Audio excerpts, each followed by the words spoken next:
Qual é o significado espiritual de vigiar e orar? Quais são as implicações que isso tem na vida do espírita, do espiritualista, ou daquele que se preocupa com sua espiritualidade em termos gerais?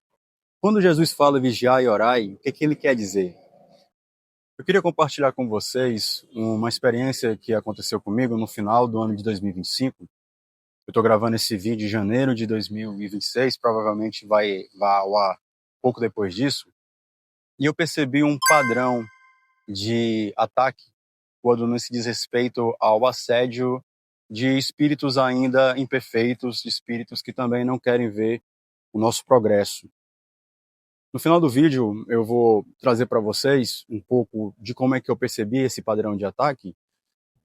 E eu quero basear hoje a nossa conversa na passagem do Evangelho de Mateus, capítulo 26, versículo 41. Quando Jesus fala aos seus apóstolos, vigiai e orai, para que não entreis em tentação. Porque, na verdade, eu vos digo, o espírito está pronto, mas a carne é fraca. Qual é o significado espiritual dessa passagem do Evangelho e como nós podemos trazer para o nosso dia a dia?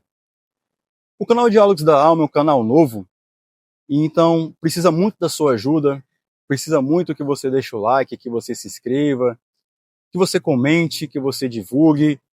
É um canal que pretende veicular o espiritismo, e quando você faz tudo isso que eu falei, você colabora comigo na divulgação do espiritismo, porque divulgar o espiritismo também é uma forma de caridade. Nós sabemos que as palavras de Jesus têm uma profundidade histórica, algo que ele falou há 2025 anos, nós continuamos ainda encontrando ressonância ainda hoje em dia. Então, quando Jesus fala vigiai e orai, ele está nos chamando para um estado constante de alerta. Isso tem tudo a ver com o que eu vou falar com vocês, com o que eu vou conversar com vocês no final do vídeo, sobre esse padrão que eu percebi de assédio, de ataque dos espíritos obsessores. Antes de tudo, eu quero deixar claro que assim como o espírita não deve concordar em transmitir, em terceirizar toda a sua culpa para um ente, para um anjo caído, né, como algumas religiões o fazem, culpando um ser, um ente sobrenatural, como o diabo, como o demônio, nós não devemos fazer a mesma coisa também com os espíritos obsessores. Tirar a nossa responsabilidade, o peso das nossas ações, para dizer que aquela atitude, que aquele pensamento, que aquela ação foi culpa de um espírito obsessor. Uma coisa que nós devemos entender ao estudar o espiritismo é que esses irmãos ainda infelizes, esses espíritos ainda imperfeitos, eles só conseguem, na verdade, nos influenciar quando encontram ressonância conosco. Então entendam que se um espírito imperfeito, se um obsessor, ele se aproxima de mim e há esse elo, há essa ligação perispiritual, de perispírito para com perispírito, é porque, na verdade, esse defeito, essa vicissitude ainda existe em mim de uma maneira muito forte. Então, essa questão de sintonia, ela só se faz presente se nós criarmos essa conexão, se nós permitirmos essa ressonância. Eu vou dar um exemplo. Por exemplo, eu sou uma pessoa que não fuma e que não tem a mínima vontade de fumar. É um exemplo. Você acha que um espírito fumante que desencarnou com esse vício, ele vai se aproximar de mim? Ele vai perder tempo se aproximando de mim? Se ele não consegue ver, não consegue ter essa leitura que eu sou uma pessoa que gosta do fumo? É claro que não. Ele vai procurar uma outra pessoa onde ele encontra ressonância. Então ele não vai perder tempo se aproximando de mim. Todavia, eu como espírito também ainda imperfeito, um trabalho de progresso, de evolução, de reforma íntima, tem uma série de questões que eu preciso ainda resolver. Então, quando Jesus nos fala vigiai e orai, ele nos quer trazer para esse estado de alerta constante. E eu percebi que não basta que nós possamos vigiar e orar em um dado momento específico do nosso dia, em um dado momento específico do ano, de uma determinada situação. O vigiar e orar, ele tem que ser cotidiano, tem que ser no nosso dia a dia, nos pequenos atos. nas relações diretas que nós temos com o outro. Entendamos que as leis divinas ou as leis naturais, elas se conversam entre si. E nós conseguimos perceber essas vicissitudes, esses problemas, exatamente na lei da sociedade, na lei de sociedade. Então, é na minha relação com o outro, é na minha relação dentro de casa com meus familiares, é na minha relação no trabalho com meu chefe, ou com os meus subordinados, ou com meus pares. É no trânsito do dia a dia que a gente consegue traçar esse perfil, essa matriz emocional, essa matriz energética, essa matriz psicológica que nós temos. Então, se a gente faz um trabalho de autoconhecimento e consegue conceber essa matriz, nós temos uma referência de saber aquilo que é normal, aquilo que é meu e aquilo que não é. Então, se existe algo a se fazer, de se autoconhecer, para que nós possamos vigiar e orar, um dos grandes passos importantes são trabalhos de autoconhecimento. É o trabalho que eu tenho de conhecer o que é meu, que de fato faz parte de mim, do meu humor, da minha mente, do meu cérebro, do meu espírito. Todavia, ainda reconhecendo o nosso padrão, a nossa matriz emocional, a nossa matriz energética, as emoções que normalmente me pertencem, a forma que normalmente eu reajo de uma maneira ou de outra, isso não é por si só suficiente. Então, quando Jesus fala vigiai e orai, entendam que esse é o estado de alerta e ele dá um comando muito simples, que é o orar.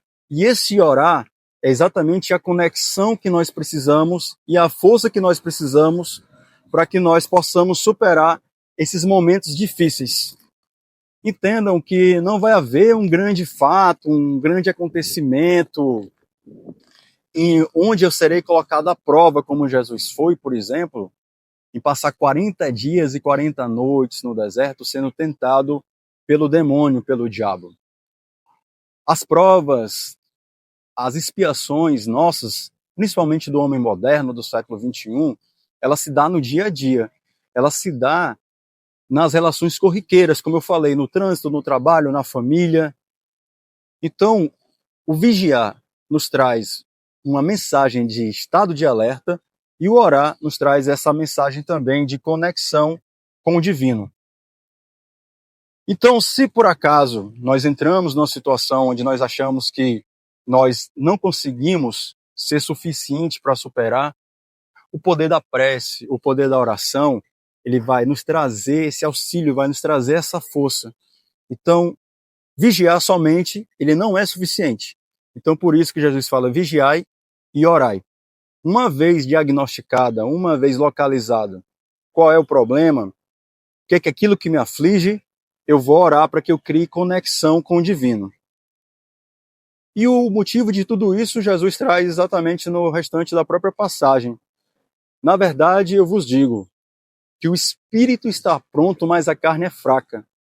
Então entendam que quando a gente se faz matéria, quando nós estamos aqui encarnados, muitas das promessas, muito da programação reencarnatória que lá no outro plano nós entramos aqui nessa vida com essa responsabilidade de cumprir, se torna de fato bem mais complicado. Porque quando nós nos fazemos carne, vem todo o condicionamento da matéria.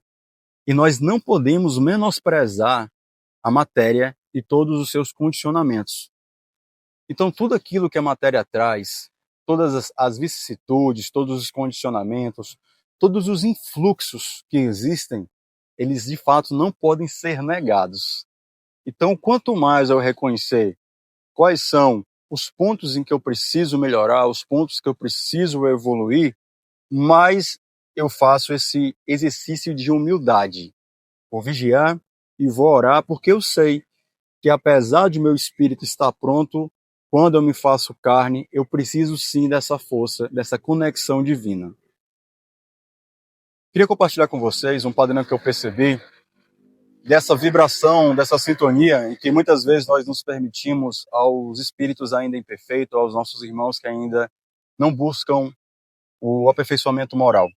Eu percebi que de fato não existe esse acontecimento de ficar 40 dias no deserto, isso eu estou falando de maneira alegórica. Eles conseguem, os espíritos imperfeitos, nos minar no dia a dia. Então, esses pequenos aborrecimentos, eles vão se somando ao longo do dia. Então, é uma fechada no trânsito, é algo que seu familiar te fala, ou faz, ou deixa de fazer, que te torna irritado. É algo que teu chefe te pede que você não quer fazer, e que você precisa fazer, que vai te irritar.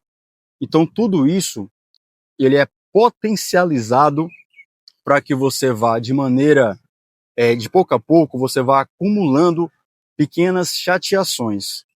E essas emoções negativas, elas vão se amontoando, elas vão cada vez mais crescendo, até que vai existir um momento onde o pavio vai ser aceso e toda aquela irritabilidade ou toda aquela tristeza, enfim, qualquer sentimento, qualquer emoção que você cultive que seja ruim no seu dia a dia, vai ter um momento ímpar onde esse espírito, ou onde esses espíritos infelizes, eles vão usar de tudo aquilo que você foi somando e foi guardando para te dar um arremate, para poder te desestabilizar.